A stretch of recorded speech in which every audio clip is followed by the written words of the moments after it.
She had, they had, she had several generations before they came to the United States.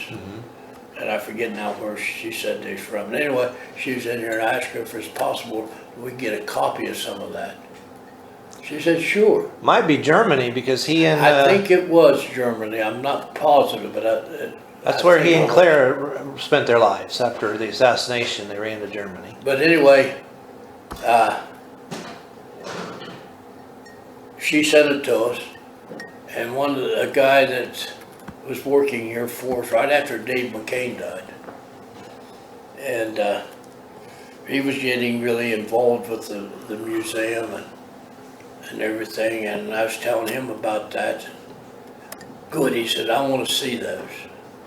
And well, when they came, I got in touch with him and told him that they was here. And then we, of course, we fired a letter back to the lady in Texas and thanked her for. And anyway, he died about a week or so later, and I don't know what happened to those papers. Oh. I hope to find them around someplace. But I guess that's all part of being a museum. And did you watch the video in there? Yeah. Well, that kind of basically sums it up. Right. And as a matter of fact, I'm supposed to give a talk over at the Belpre Historical Society November the 5th. I'm going to show that video. Well, that's a good idea. Yeah. And I'll give them a brief history how the museum came about, and then lead into the video, and then we can have a Q&A afterwards. Although quite a few people in Belpre knows a lot of the basics of the history of this area. Yeah. As far as the oil and gas goes. Because a lot of people in Belpre, I'm not aware of any refineries or anything that was in Belpre, but there's a lot of people worked in the oil fields and stuff. So. Yeah, I'd imagine so. What did Dills here do? I know they had the market down here on Market Street, but. Well, they had, they were primarily in retail, and different branches of the family was in different things. And I think the one that had the Ford dealership was also part of the same Dills family, another branch. But he was had a Ford dealership, and then I don't know, he did something and he got Ford mad at him, and anyway they pulled his franchise. I don't know what he did. He didn't have a very good reputation. Okay. He was a womanizer. Okay. Yeah. He about got himself killed by chasing around with the wrong woman. It wasn't too long after that he lost his franchise. So I think it may have had something, at least that was part of the reason. Okay. You're not giving Ford a very good image here. And of course, Ford can pull the franchise for almost any reason. Sure. But, and it has greatly increased since Dills had it too. Although it was in, Buzzy Dills was the Dills that lost the franchise. And, but he was I think the third generation to own that franchise. So, you know, generally these companies kind of reward longevity. But anyway, something happened between him and Ford. It's never been leaked out why. Okay. But fair enough. And of course, Asteroids owns it now. And when they started, took over the dealership, they decided they wanted to sell Mercedes. And a lot of people said, in this area, you're not going to sell enough Mercedes to make a go. Well, he's proved them wrong. Okay. He's got customers in Columbus, Cleveland, even in Florida. Because he's undercutting a lot of the other. Okay. And he's still making a kill on that. Well, automobiles, they're about at least 50% markup. I wouldn't doubt it, yeah. From what the dealer pays for. I know I had a friend in the service, while we're talking about markups on automobiles. His uncle owned a Cadillac dealership. And they had an advertisement in the paper there in Texas about so much over dealer cost, $500 over dealer cost or something. So he goes in, he plops down, and he says, we can't take that, that's not enough money. He said, you said $500 over dealer's cost. I know how much that car cost you. The only thing I'm not 100% sure is what was your shipping fee to get that car in here. But I can tell you within probably $100 how much that was. Now, how do you know so much? Because my uncle owns a Cadillac dealership, and I've worked with him. Oh, well, we can't sell it for that. Because the Cadillac, I think he says, cost his uncle, the car itself, I think he said cost $1,500.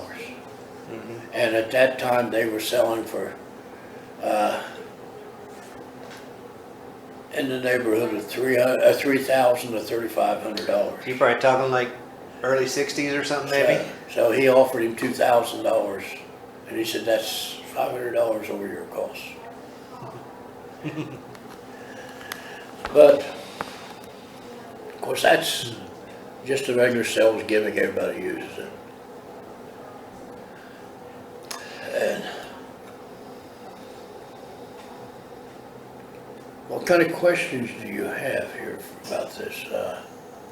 Oh, we could go through the whole thing and through the whole museum and just look at things and just tell me what you know. We could probably do that. There's quite a few things I don't know, but I do have a fairly decent knowledge of what's in here. It's not really specific questions as much as just want to get to understand it and know it better. Yeah, well, one of the things we try to do is when you walk in the front door, kind of get the feeling you just stepped back about 100 years into time. Right. Yeah, for sure. And that's kind of what a museum is supposed to do, kind of take you back to the time of. Of course, this museum isn't all about oil and gas. This room here is primarily some of the old homes. Now, a lot of these old homes was connected with oil and gas. Okay. And people that supplied materials to the oil people, like lumber and things along that line. And they got rich right along with the oil companies. Well, sure. And yeah, all your suppliers are going to get rich, I imagine. now, most of these houses are not around anymore. And we're extremely, consider ourselves extremely lucky that we have some pictures of the inside of the homes. And as you can see, some of them are quite eloquent. Yeah.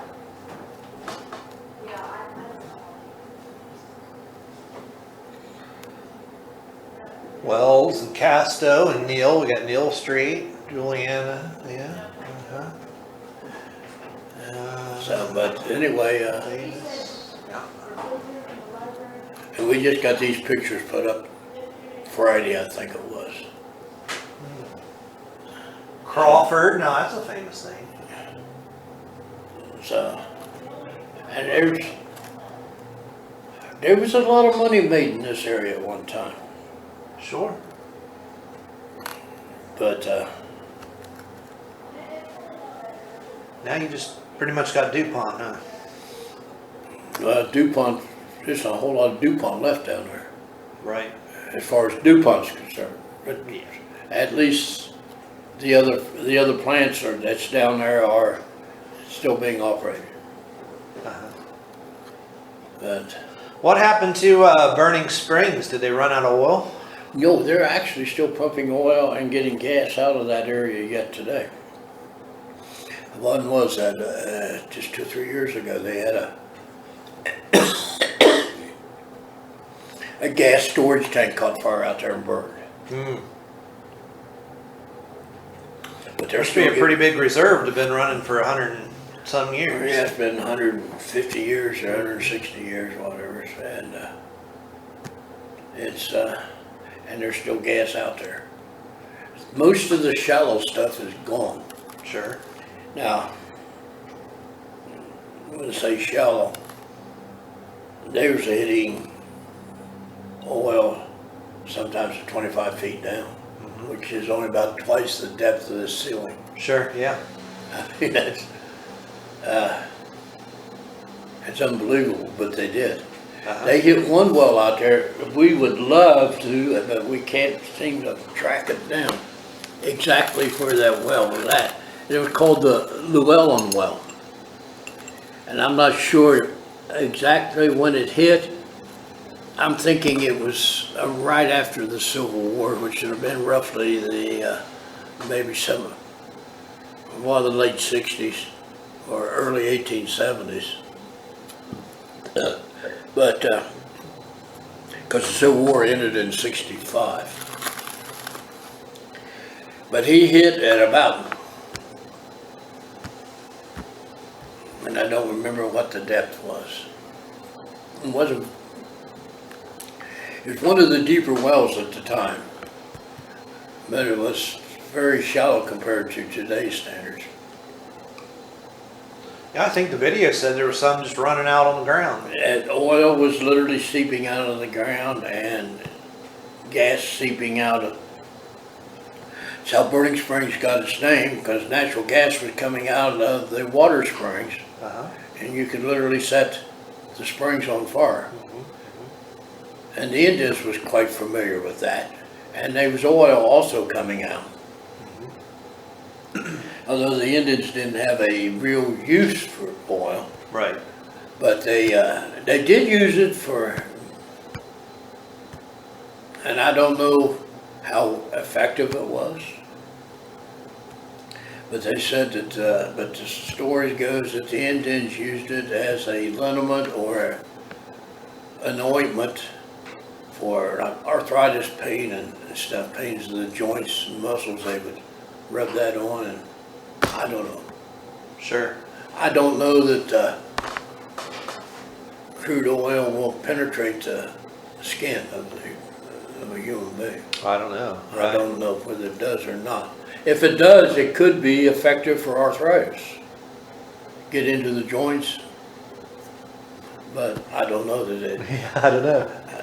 Anyway, the plate man came in and they started selling it as snake oil. And they actually was bottling it up and then selling it in little bottles. They said a spoonful a day will cure anything. Right. About the only thing I can think of that it might cure constipation. That it might do. That's about the only thing I can think of it would cure. And I just can't imagine taking a spoonful of crude oil. It doesn't sound very good to me. No, it doesn't. But anyway. Now, wasn't Rathbone looking for salt when he came? Yes, he was drilling salt water wells. Little did they know at the time, I don't know whether you know anything about the geology of oil and gas. I know a little bit. Well, I mean, I saw the model out there. And this area is not really close to a major source of salt. Although supposedly, I think it's Lake Erie. There's supposed to be salt mines underneath Lake Erie. I don't know. Yeah, that sounds right. So there is a major source there, but there's also oil up in that area too. But they didn't realize that if you find large deposits of salt water, generally oil and gas goes with that, and they didn't realize that. So a lot of the wells they drilled around here was getting contaminated with oil and gas, which for what they was wanting, it ruined the wells. And then someone figured out that, hey, this oil, you can actually get things out of this oil. And the railroad was actually using crude oil in the 1850s to lubricate their trains. And there's a little place just east of here going out Route 47. It's called Petroleum today, but the railroad put a railroad station out there and they called it Petroleum Station. And the reason that they put that there was to stop and pick up oil to lubrication of the trains. And but they did have a regular station there. If you wanted to go out there, they would take you out, and if you wanted to leave there, they would bring you out of there too. Okay. But so they had regular passenger service, but the primary reason was to pick up. And this was 1857. Yeah. Drake in Pennsylvania says it started in 1859, but we was actually selling oil here commercially before 59. Well, before they used crude oil to lubricate their trains, what would they use before that? Animal and vegetable oil and lubricants. And that didn't stand up nearly as good as the oil. Right. Because it had a much lower temperature and it would, it'd burn up, and it couldn't take some of the pressures Right. that was being expected of it, which the crude, and this was just straight crude oil that they was using for lubrication. Yeah.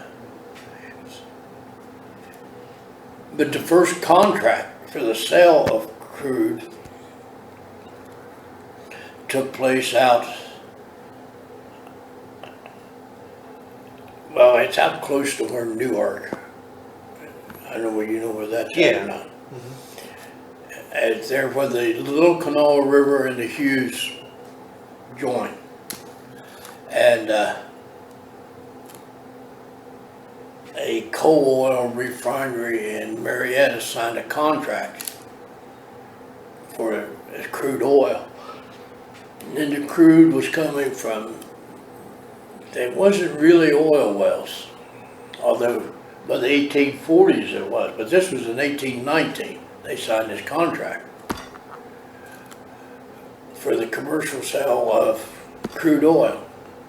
The first delivery was made around 1820, about a year later. The first delivery was made on that to Marietta. Now Marietta and Parkersburg both had a coal oil refinery. And you know what coal oil was?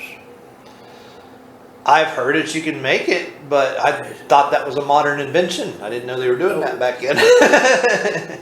Okay. It is an old term or an old name for kerosene.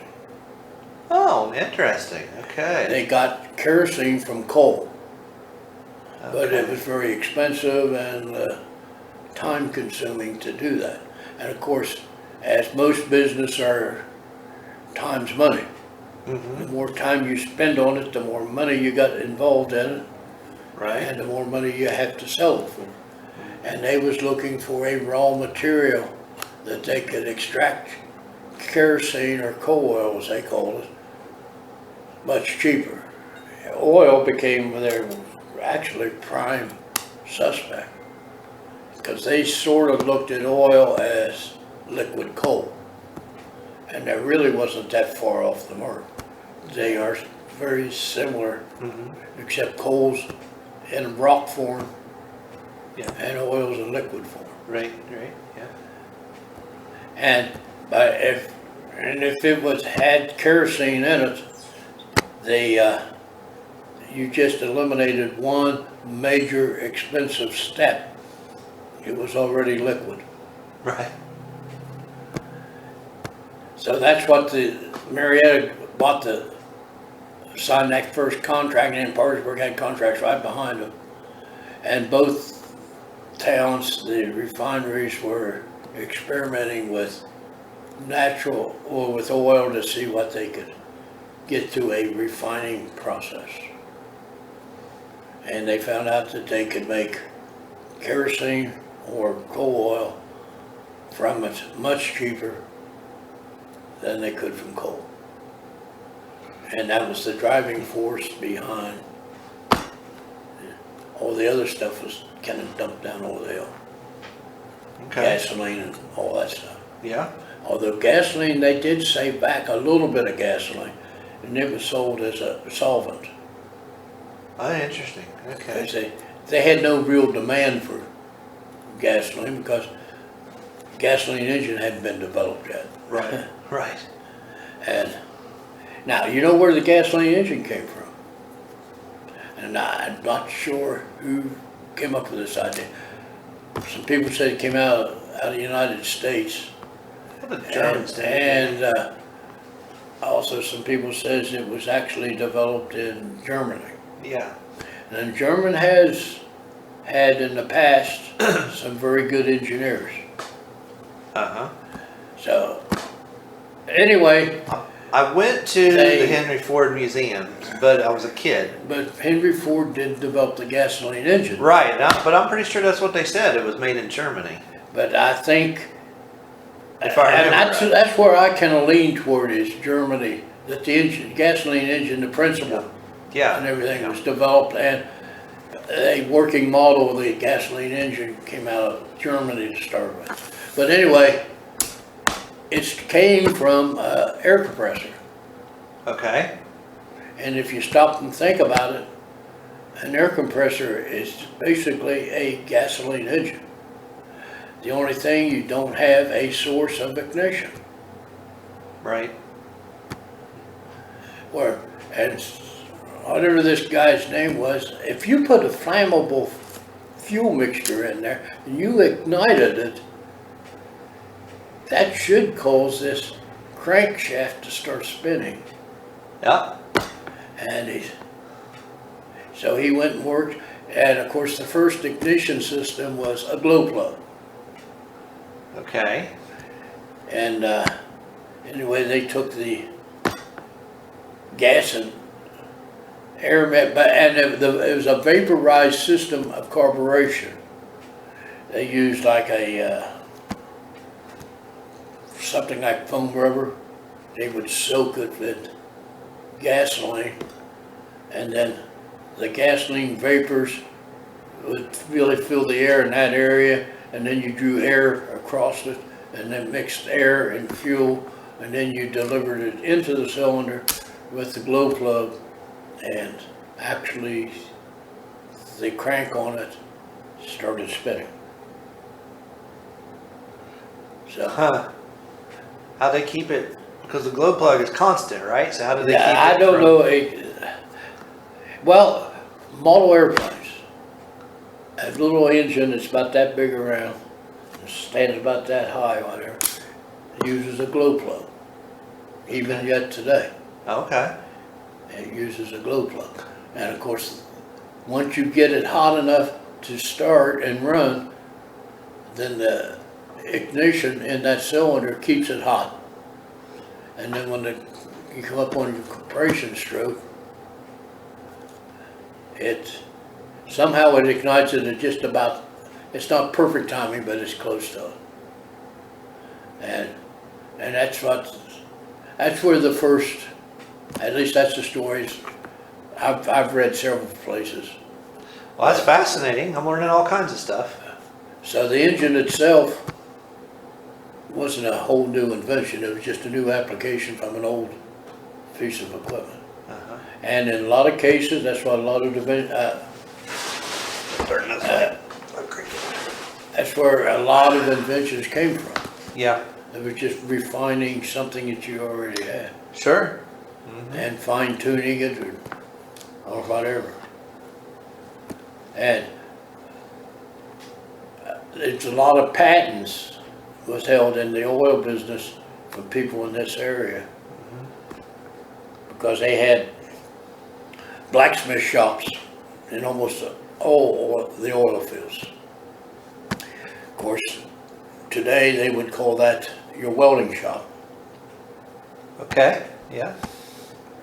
and that was your welder back at that time was blacksmithing. So they come up with new pieces of equipment and patent it. Someone would go to them and say, hey, I need something that'll do this, this, and this. Okay, I think I can come up with something for you. Mm-hmm. And that the same principle that those were using is still in use today. Sure. It just refined a little better, tweaked a little bit, but the same basic principle. Really hasn't changed much, that whole gasoline engine. Just Gasoline engine isn't much different now than it was in 1900. yeah. Except All the sensors and computers. except it's controlled by IBM. Yeah. That's what I tell people anymore. Your car breaks down, don't take it to garage, take it to IBM. Yeah, get tech support. Well, there's some truth to that. Yeah. Yeah, I had a car, whole computer went out on it. And You don't shut her down. yeah, I just thought I didn't want to spend $1,000 on a new computer, so I just got another car. Now, one computer has more computing power than all the computers that was on the spacecraft for the first moonshot. Yeah, I've heard that. That one little computer that's, Way more. Yeah, they barely had anything. Yeah. well, as a matter of fact, where it was at here. So does this. That has more Way computing more, yeah. than what they used. Vastly more. And this is nothing but a computer Right. that you can just happen to be able to make a phone call off of. Yeah, That's all these are. that's right, little computers, yeah. And most people, that's the way they're using them now. They don't even make a phone call. Right. They just text. Yeah. I would love to learn, that's I a whole told nother people- museum I need to go to and learn how circuits work and stuff. I don't have a clue.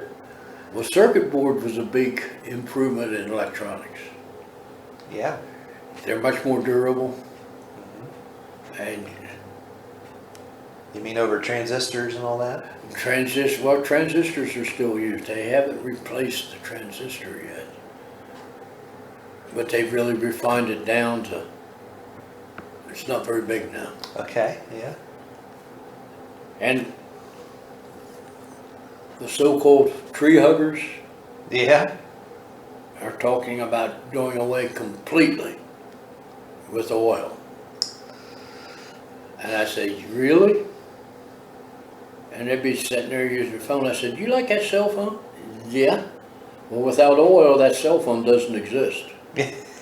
I know, all the parts in it, gotta, And they said, really? I said, even the plastic "Absolutely." case on the outside. I said, absolutely. That phone does not exist without oil. All the machines to make the circuits gotta be lubricated. Do you like your almost anything electronic, video games and all? It's oil. A lot of clothing now, synthetic fabrics, Sure. are oil. And well, actually, when you get down to it, the whole world economy is based on oil in some way, shape, or form. Yeah. And if oil would just suddenly disappear, the whole world would go into a deep, not a recession, but a depression. Back to the Stone Ages. Yes, we would. So oil, but they don't see oil as anything but fuel. gasoline, Yeah. diesel, Right, that's all they see of it. right, right. But Yeah, they're not thinking about all the products. that comes out of it.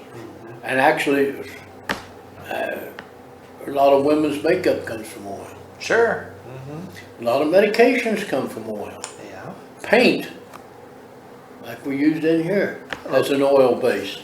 Yeah, yeah. A lot of it, not all of it, but a lot of Some's oil, some's latex, yeah. it. Even the latex is a form of Well, that's plastic. right, yeah, it would be. Is a form Yeah. of plastic. That's right. 95% of the plastic in this world comes from oil. There are a few plastics that they make from vegetable oil, Yeah, okay. but most of it comes Interesting. from crude oil.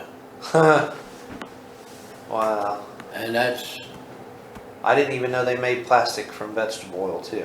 A few things. I used to know the name of a couple of them, Okay. That's interesting. but you It makes you sense. can't raise enough vegetables to replace No. the plastic that comes out of oil. You That's can't do it. You're right. And that's one of the problems they're having with mixing alcohol with gasoline.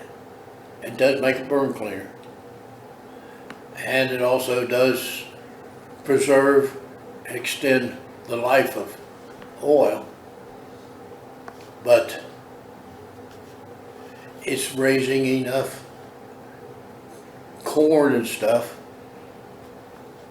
extra above your food chain to supply all these cars with alcohol.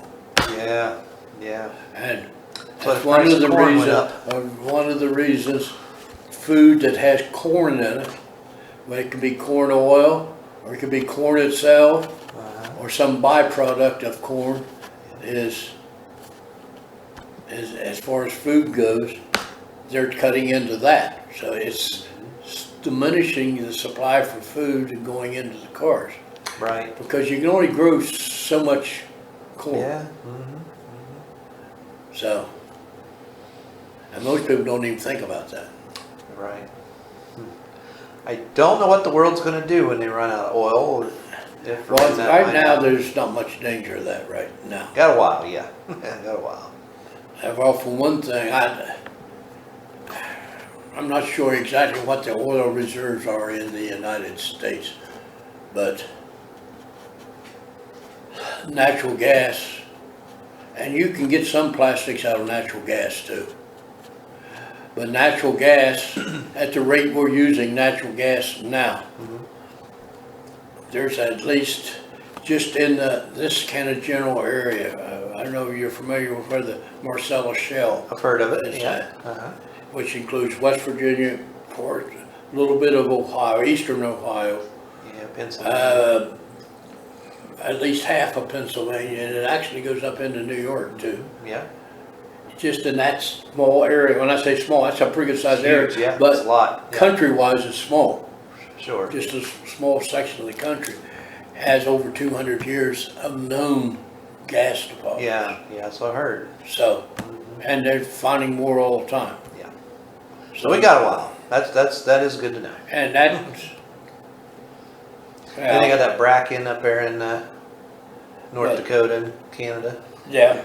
The oil sands. I mean, yeah, they got a while. Well, North America is one of your bigger suppliers of oil and gas. Yeah. Now, of course, Africa and the Middle East is probably the second largest, although they've been producing most of it because for some reason, politicians don't want this country to be energy self-sufficient. Right. Yeah. But in a sense, if you stop and think about it, it does make sense. Save your oil and use the other guy's oil. And then when he runs out, yep. you still got I was oil. wondering if that was the plan. I thought about that too. And it could be, that may be part of it. I don't know. Right. Well, Russia's a major oil producer. They've got some pretty good sized oil fields Yeah. in Russia. Yeah. They'd have to land that big. They'd have to have some. And South America's got some oil. Yeah. Pretty much there. And underneath the ocean, Yep. it has large deposits of oil. And the United States says that oil companies here can't go more than so many miles out in the ocean after oil. But the Chinese are coming over and drilling in that area. Yeah, I know, I've heard. That's crazy. Yeah. And they can't stop it because although U.S. companies, they can put a lot of pressure and stuff on them.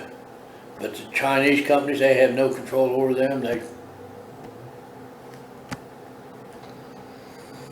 Yeah, I heard. It's crazy what they're doing. Some serious corruption and people being bought off and involved in that. Yes. It's the only thing that explains it, not to try to help your own country, you know. Somebody's getting money from somebody. Somebody's being paid off somewhere. But that's the way politics is, and it's always been that way, and it probably always will be. That's right. That's right. But you say you're not going to be able to work on weekends much. No, not with this schedule. No, I just started this new position, so Oh, okay. I'm on call 6 days a week. And they work me a lot because they can't find anybody to work nowadays, you know. Anybody that actually shows up for work is real valuable. Absolutely. We can't get anybody in here. Yeah. It's It's, sad. But, What was the store in here with all the bottles? What's that about? well, back in the, All the glass bottles all over the shelves and everything? this was a hardware store. Hardware store, okay. That's the shelves of the original hardware store. Nice, okay. And rather than just let it sit empty, it needed something in there. So we found a lot of these bottles out in the old oil fields. Just brought them in, cleaned them up. Some of them are worth some money, some of them aren't. It just Yeah. filled the shelves up.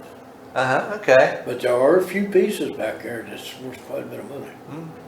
Don't ask me which one. Nah. I do not know. I want to know if I told the wrong person, they'd take it or something. So, Yeah. but there are a few pieces back there that's, and most of it has a little bit of value. Oh, I'm sure, just from the... But Dave McCain, the guy that started this museum, he said it'll all be worth money 100 years from now. Some truth to that. Probably, yeah. That don't mean it'll all be worth a lot of money. Because there's some glass from about 100 years ago, it's not really worth money. Right. McCain, that's an interesting name itself there. His family, his grandfather started the Acme Fishing and Tool Company here in town. McCain is related to Acme. Yes. That's interesting, okay. And he, the McCain family came from Pennsylvania. Good, that's recording. I want to make sure we got that because that's important to me. McCain and Acme goes together. Okay.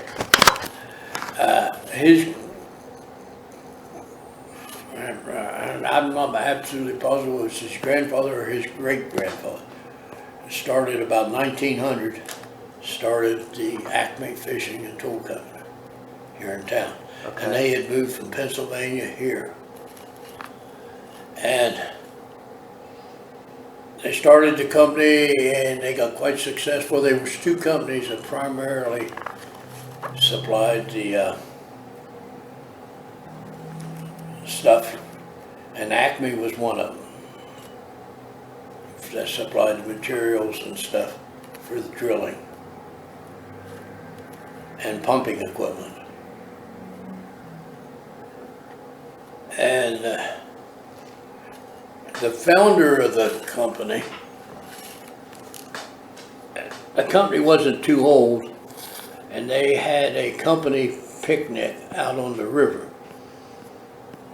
The owner had just bought a boat, but he hadn't had a motor or anything put on it yet.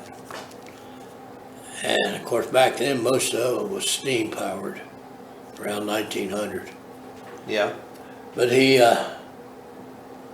was more like just a barge because no engine or power on. But Anyway, they held this, and one of his employees fell overboard, and he jumped in to save him, and they both drowned. Oh no. So the original owner didn't own it for too long. And I think that was Dave's great-grandfather, then his grandfather took it over. And then I think Dave's dad ran it for a while, and then Dave had it when it went under. And he said, that just killed me. He said, that's my grandfather's business, and then it went belly up while I was controlling it.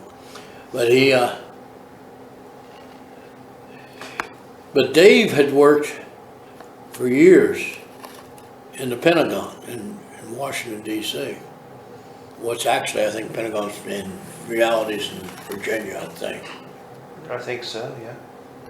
Around Arlington. But anyway, he worked in the Pentagon. He worked as a civilian in the Army section of the Pentagon.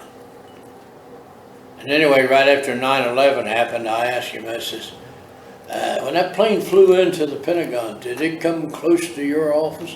He said, well, at first, he said, I didn't think so. And then he said, they began to pin it down more, exactly where it went. And he says, actually, the nose of the plane wound up right in my office. But he says, they missed me by 13 years. Yeah, yeah. So he said, he's been out of there about 13 years. So he's got to be related to John McCain. Could be. And then when you mentioned Acme, that means a lot, too. That's connected, right? I can't remember what his grandfather's name was. Huh. And great-grandfather. It might have been John, I don't know. But anyway, the museum started because Dave had connections with the oil and gas. He grew up with it. Uh-huh. His family was in it. Yeah. And for his own information, this is pre-computer days, or about the time computers were just starting to fire up, late 70s. Yeah, yeah. And that computers were still clumsy, awkward, and everything, but they were starting to get a foothold. Yeah. But anyway, he had to do the research through books, papers, on hand, because he wanted some information on the history of the oil and gas in this area. And he said, I knew this area was rich in that history. But he says, about everything I was saying, might mention Parkersburg and Marietta as a footnote, but that was it. Yeah. And he says, I knew better than that because I grew up in it, and my family got rich. At least he says, some of them got rich in the business. Uh-huh. And he says, so him and Paul Hoblis are the guys you met out. Okay. He's the other co-founder. Oh, that wasn't Dave. Okay, I forgot already. Okay. No, Dave's been dead for several years now. Oh, okay. All right. What was his name then, this guy? Paul Hoblitzel. Paul. Okay, Hoblitz. I won't remember that, but I'll try. But anyway. What's your last name, Larry?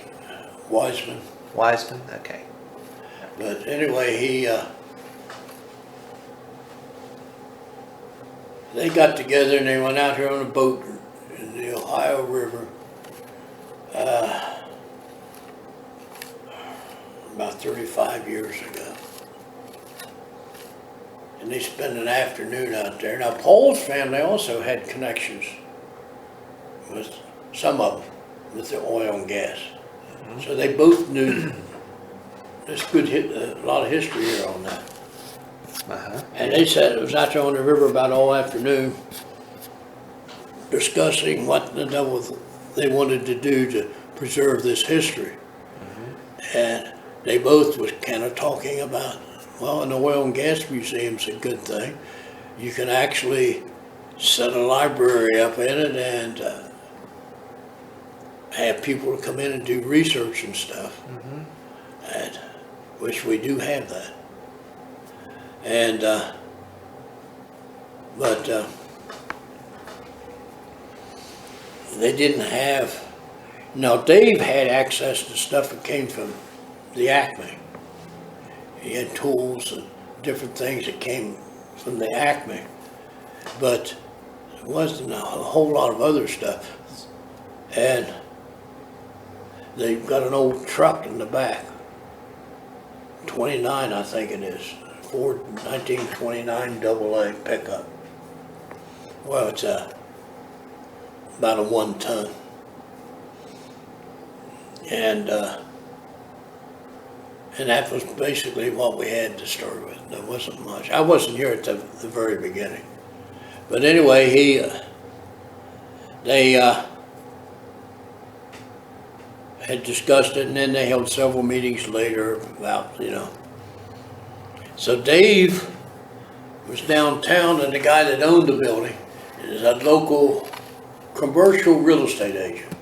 He handled commercial properties. And he owned this building, about the first one outside of the Smith family to own it. And he was thinking about making office spaces in there, which the way the building's set up, you could do that pretty good. That main one down through there, you could have as a hallway, and then all these you could put offices and stuff in there. But anyway, Dave recognized these cars sitting there, because him and Dave were good friends. And Dave came in and started talking to him. He said, I hadn't seen him for a while when I saw his car. Hey, I need to go in there and talk to him. So they get in there and started talking. And then after a while, he asked Dave, he said, what in the world are you up to now? He says, I know you're up to something because you always are. And he said, well, we're wanting to start an oil and gas museum. He said, we got some things to put in it, but we don't have anything to put them in. And he says, he reached in his pocket, pulled out the keys, now you got someplace to put them. Nice. And anyway, he told him, he says, if at the end of 1 year, you're still in business, I'll sign the deed over to you. And they charged him $1 for that first year. And here it is, 35 years later or whatever, and we're still in business. Good deal. Wow. And most of the stuff that's in here has been donated. I saw a lot of donation tags, and So some of it's on loan. we got a few things on loan here, yes. The Civil War uniforms, that was interesting, on loan. Well, those uniforms actually belong to Dave McCain. They were his great-grandfather, I think, or great-great-grandfather.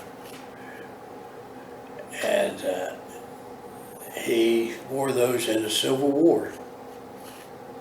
And he was actually a part of a major campaign in the Civil War. So those uniforms have connection with a major campaign, although I don't think those uniforms was in that campaign.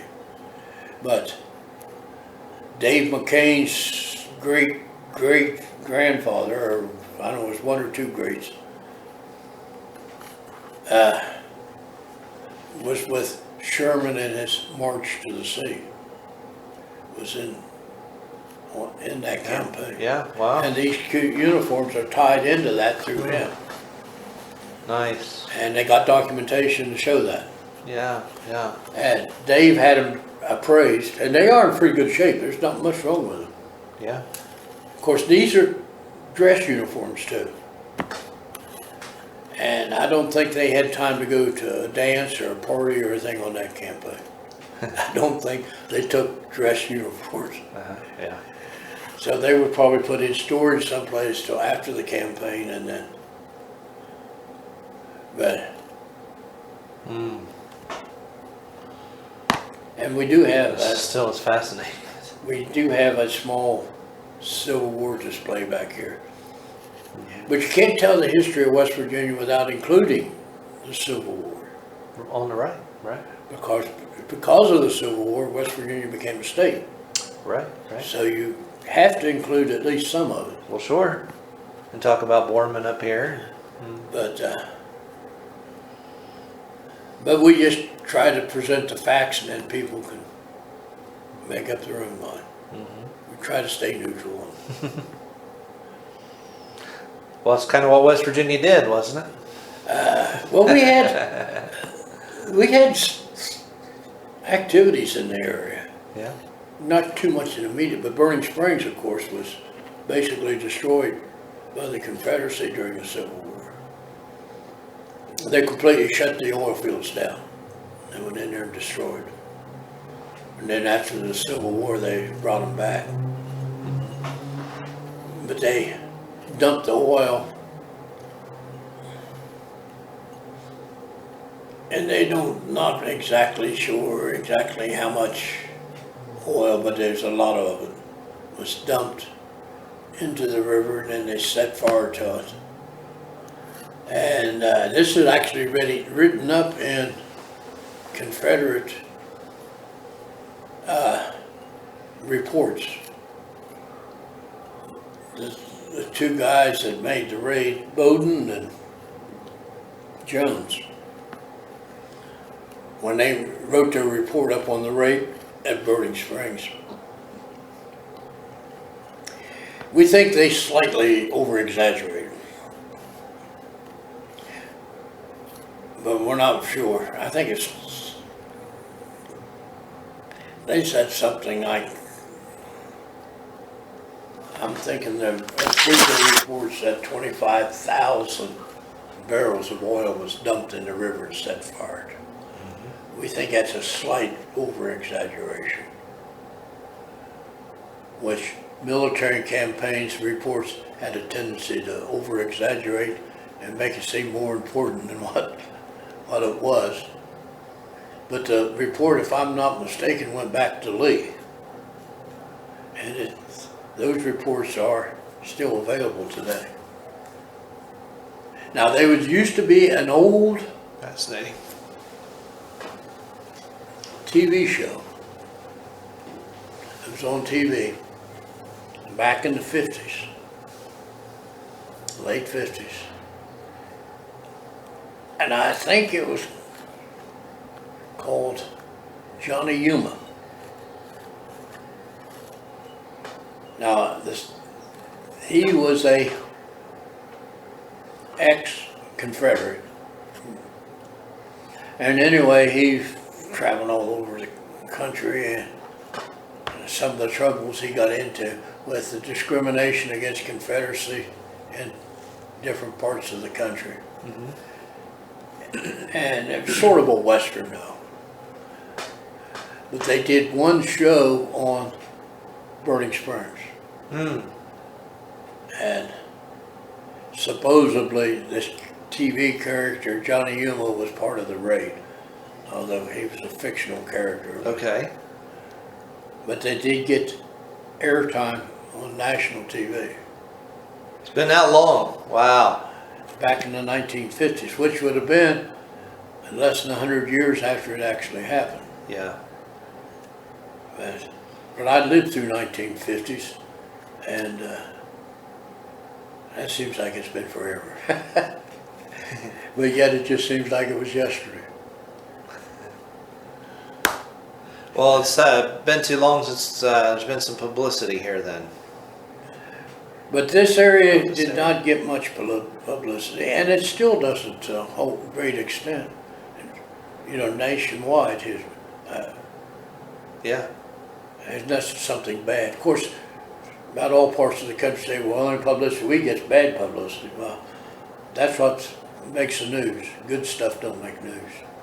Right. And I keep telling everyone, I'm an eternal optimist. I still think there's more good people in this world than there are bad. For sure. And I really do. And they say, well, how can you say that with all the bad news on TV and everything? I says, because that's the ones that gets the publicity. It's the bad people, not the good people. Yeah. Well, I think Of course, I've got my recording here, but I'd like to bring a camera maybe and, really record the story and at least put it on YouTube, which I don't have a big following or anything, but at least get the story out there some. Well, YouTube, there's a little bit of stuff on YouTube about this. Okay. You can go in and kind of Google Burning Springs, West Virginia oil fields, and it will come up with some stuff. Most of it comes from the museum here, though. Right. Well, if you'd like, we could probably go through the museum, and you can tell me about it as we go, and I'll try to film you talking I about can tell it. you a little bit what I do know about the different things. Like I say, I'm not 100% up on everything, and I've been here almost 25 years. Yeah. But And you knew Dave that gave the building up, and you knew I knew Dave McCain, McCain for several years before he passed away. And of course, I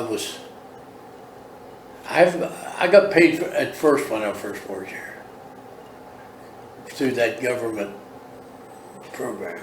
Sure. But then you can only be on it for so long. Yeah. And then I asked Dave if I could stay on as a volunteer. Sure. So here I am. I'm still here. That's right. But anyway, I could read him. I got to the point I could read him. I could tell you what kind of mood he's in when he walked up those 3 or 4 steps to come in the door. By the time he got to the door, I could tell you what kind of mood he was in. Just for the way he climbed the steps. And he came in there one day, and Dave's in a good mood. And most of the time he was. And I said, Dave, I need to talk to you. He says, what about? I says, I need a pay raise. He said, I agree. I'll just double your salary. And of course, at that time, I was just a volunteer, not getting paid anything. So, double nothing doesn't amount to much. That's right. Yeah, we'll get ready here, and I still got a half a cup of coffee, though.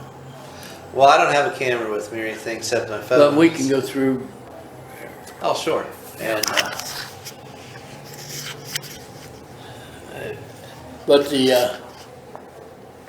now Burning Springs has had several names,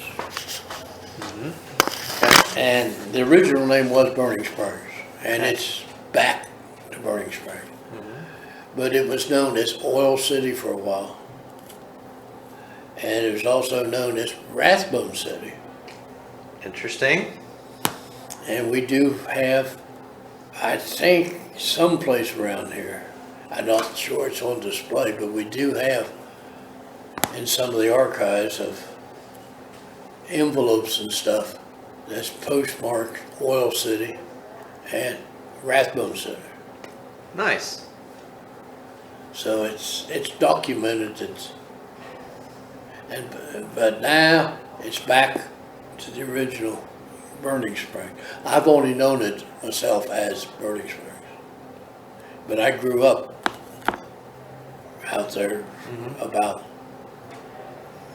3 miles from the well that was in that video. Well, I'm gonna have to go check that out here one of these Mondays and go see what else is out there. I wrote my bike down. Oh, did you? My pink one, not the electric one. I will get